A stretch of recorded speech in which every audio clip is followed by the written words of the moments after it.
ಎಲ್ರಿಗೂ ನಮಸ್ಕಾರ. ನಮ್ಮ ಅಡುಗೆ ಚಾನೆಲ್ಗೆ ಸ್ವಾಗತ.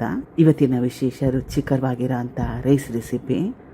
ಬೆಳಗ್ಗೆ ತಿಂಡಿ, ಲಂಚ್ ಬಾಕ್ಸು, ರಾತ್ರಿ ಊಟ, ಮಕ್ಕಳ ಲಂಚ್ ಬಾಕ್ಸು ಎಲ್ಲಕ್ಕೂ ಹೊಂದುತ್ತೆ. ಮೊದಲನೇ ಸ್ಟೆಪ್ಪಲ್ಲಿ ಕುಕ್ಕರ್ನ ಇಟ್ಕೊಂಡಿದ್ದೀನಿ.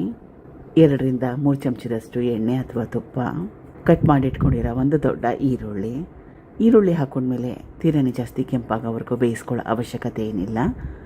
ಈರುಳ್ಳಿಲಿರೋ ಹಸಿ ವಾಸನೆ ಹೋದರೆ ಸಾಕು. ಈಗ ಈರುಳ್ಳಿಲಿರೋ ಹಸಿ ವಾಸನೆ ಹೋಗಿದೆ. ಬೇರೆ ಪದಾರ್ಥಗಳನ್ನ ಸೇರಿಸ್ಕೊಳ್ತಾ ಇದ್ದೀನಿ. ಕ್ಯಾರೆಟ್ ಮತ್ತು ಬಟಾಣಿ, ಒಣ ಬಟಾಣಿನ ನೆನೆಸಿ ಉಪಯೋಗ ಮಾಡ್ತಾಯಿದ್ದೀನಿ.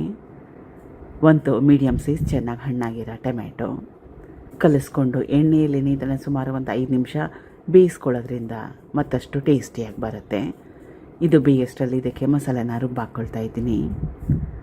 ಇದು ಪಾಲಕ್ ಸೊಪ್ಪು, ಸುಮಾರು ಒಂದು 2 ಹಿಡಿಯಷ್ಟು ಬಿಸಿ ನೀರಲ್ಲಿ, ಚೆನ್ನಾಗಿ ಕಾದಿರೋ ನೀರಲ್ಲಿ 5 ನಿಮಿಷ ನೆನೆ ಹಾಕಿದ್ದೆ.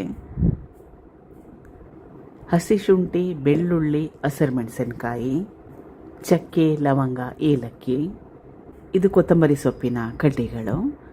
ಇದರಲ್ಲೇ ಫ್ಲೇವರು ಜಾಸ್ತಿ ಇರೋದು. ಚೆನ್ನಾಗಿ ನುಣ್ಣಗೆ ರುಬ್ಕೋಬೇಕು. ರುಬ್ಲಿಕ್ಕೆ ನೀರನ್ನ ಹಾಕೊಳ್ಳೋ ಅವಶ್ಯಕತೆ ಏನಿಲ್ಲ. ಪಾಲಕ್ ಸೊಪ್ಪನ್ನ ಬೇಯಿಸಿಟ್ಕೊಂಡಿದ್ದೆ, ಅದರಲ್ಲಿ ನೀರಿನ ಅಂಶ ಇರುತ್ತೆ, ಅಷ್ಟೇ ಸಾಕಾಗುತ್ತೆ. ರುಬ್ಕೊಂಡಿದ್ದಾಗಿದೆ. ತರಕಾರಿಗಳನ್ನ ಕೂಡ ಸುಮಾರು ಒಂದು 5 ನಿಮಿಷ ಬೇಯಿಸ್ಕೊಂಡಿದ್ದೆ ಎಣ್ಣೆಯಲ್ಲಿ. ರುಬ್ಬಿಟ್ಕೊಂಡಿದ್ದಲ್ಲ, ಅದನ್ನು ಸೇರಿಸ್ಕೊಳ್ತಾ ಇದ್ದೀನಿ. ಗರಂ ಮಸಾಲ ಇದನ್ನು ಹಾಕೊಂಡ್ಮೇಲೆ ಮತ್ತೊಮ್ಮೆ ಗ್ಯಾಸ್ ಸ್ಟವ್ನ ಐ ಫ್ಲೇಮಲ್ಲಿ ಇಟ್ಕೊಂಡು 1ರಿಂದ 2 ನಿಮಿಷ ಬೇಯಿಸ್ಕೊಂಡ್ರೆ ಒಳ್ಳೆಯದು. ಇದು ಮೊದಲೇ ನೆನೆಸಿಟ್ಕೊಂಡಿರೋ ಅಕ್ಕಿ, ಅರ್ಧ ಗಂಟೆಗೆ ಮುಂಚೆ ನೆನೆ ಹಾಕಿದ್ದೆ. 1 ಗ್ಲಾಸ್ ಅಕ್ಕಿಗೆ 2 ಗ್ಲಾಸಷ್ಟು ನೀರು. ಯಾವ ಅಕ್ಕಿ ಆದರೂ ಪರವಾಗಿಲ್ಲ, ರೇಷನ್ ಅಕ್ಕಿ, ಸಣ್ಣ ಅಕ್ಕಿ, ದಪ್ಪ ಅಕ್ಕಿ ಯಾವುದಾದ್ರೂ ಪರವಾಗಿಲ್ಲ. ರುಚಿಗೆ ತಕ್ಕಷ್ಟು ಉಪ್ಪನ್ನ ಹಾಕೊಂಡ್ಮೇಲೆ ಕಲಿಸ್ಕೊಂಡು ಕುಕ್ಕರ್ ಮುಚ್ಚಳನ ಮುಚ್ಚಿ ಸುಮಾರು 1-2ರಿಂದ 3 ಸೀಟಿನ ಕೂಗಿಸ್ಕೊಂಡ್ರೆ ಸಾಕಾಗತ್ತೆ. ಈಗ ರುಚಿಕರವಾಗಿ ಟೇಸ್ಟಿಯಾಗಿರೋ ಅಂಥ ಪಾಲಕ್ ರೈಸ್ ಬಾತ್ ಅಥವಾ ಪಾಲಕ್ ಪಲಾವು ರೆಡಿಯಾಗಿದೆ. ಮಕ್ಕಳು ಪಾಲಕ್ ಸೊಪ್ಪು ತಿಂದಿದ್ದಾಗ ಇದನ್ನು ಟ್ರೈ ಮಾಡ್ಬೋದು. ಒಂದು ಸಲ ಟ್ರೈ ಮಾಡಿ. Thank you for watching. ಧನ್ಯವಾದಗಳು.